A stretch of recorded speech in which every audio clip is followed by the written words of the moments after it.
on and talk a little bit about Governor Kasich. All of a sudden today, he came out swinging at Donald Trump, very uncharacteristically. I want you to listen to this. I just want to take a few minutes to, I usually don't have notes. As you all know, I pretty much speak right off the cuff. But I had to list 5 things that continue to prove that Donald Trump is clearly not prepared to be President of the United States, Commander-in-Chief, leader of the free world. It appears as though when he does these events and people press him, he becomes unmoored and then has to spend a lot of time trying to figure out how to correct all the mistakes that he made. And I have to tell you that as a Commander-in-Chief and leader of the free world, you don't get do-overs. You need to be able to get it right the first time. I guess it's fair to say he was motivated to do that, at least in part by the blunder, that Donald Trump's mistake he made yesterday's comments to Chris Matthews about punishing women who have abortions if abortions were to become illegal here in the United States, and he later he had a reversal on that and tried to fix it. That was a major mistake, wasn't it?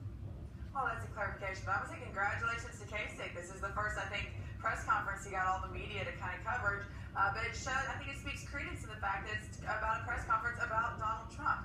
I mean, that never speaks well, and it goes to the whole idea of all of these folks who go negative on Mr. Trump would spend the time and the dollars that they have spent to go negative on him and put that money back into why they're positive, why they are positive for the United States. They might be doing better in the polls and the delegate counts. This is not new for me for Governor Kasich. I think this is how I remember him being at the very beginning when we had 17 people on that debate stage and he was kind of like the little kid at the end of the stage, like huffing and puffing back and forth asking for time. This is the Kasich that I knew from the very beginning. He's shown to be the adult in the room over the past few weeks, but this is exactly who I think he is. Listen, he's a great governor. He was a very good conservative when he was actually a congressman. But I think when you have the ghost of voting for NAFTA, when you have the ghost of being basically pro-Common Core and pro-Obamacare and instituting a version of Medicaid, upping Medicaid and Medicare within your own state, those ghosts right there are hard to forget by the Republican voters. So he can say and hold all the press conferences he wants. Unfortunately, his voting record and his governing record is always going to haunt him. Have you ever seen, and I was trying to think about this, such a quick 180-degree reversal by Donald Trump on an issue as we saw yesterday on this issue of abortion?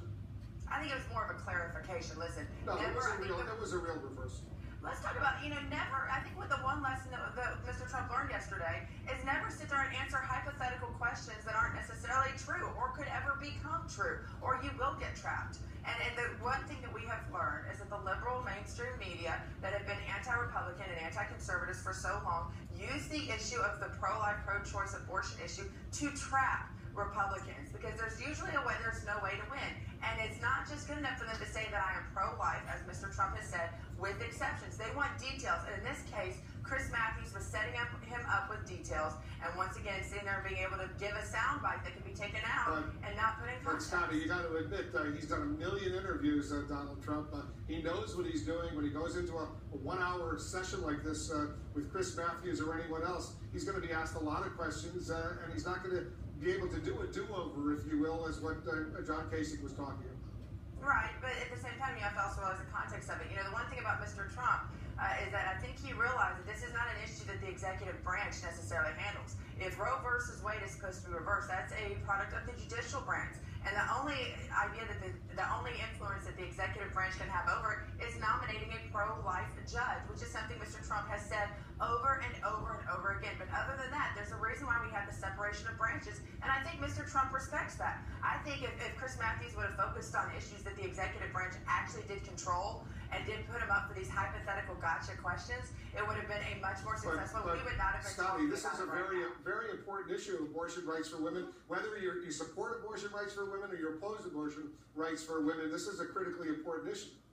And he says, time and time again, and has always been, for during this campaign season, since he started since 2000, he has evolved into being extremely pro-life. And as he's been running for president, he has said he will only nominate pro-life judges. What more do you need to know from a president? He is pro-life. He believes that life begins at conception and believes in preserving the life of the baby, except in obviously circumstances that are beyond their control that we all know about. So yes, it's a very important issue. But what more do you need to know about Mr. Trump than that he is pro-life? That is most important figure right there, and he's only going to nominate pro-life judges. You want to be president of the United States, you got to answer a lot of questions, as you well know, Scott. Hypothetical, not hypothetical questions. You could dodge the question, you can say, I don't want to get into it, and you can move on, but he answered the question. That was his decision that he made, and clearly he regretted it, and he reversed it a couple hours later, but that's what happens. Yeah. And he misstepped, and you know what, and I agree that he probably did, he misspoke, and he definitely did not say it the right way that he probably wanted, but you got to give him credit, Wolf, within the hour, he had the clarification out there. All right, Scottie, thanks very much for joining us.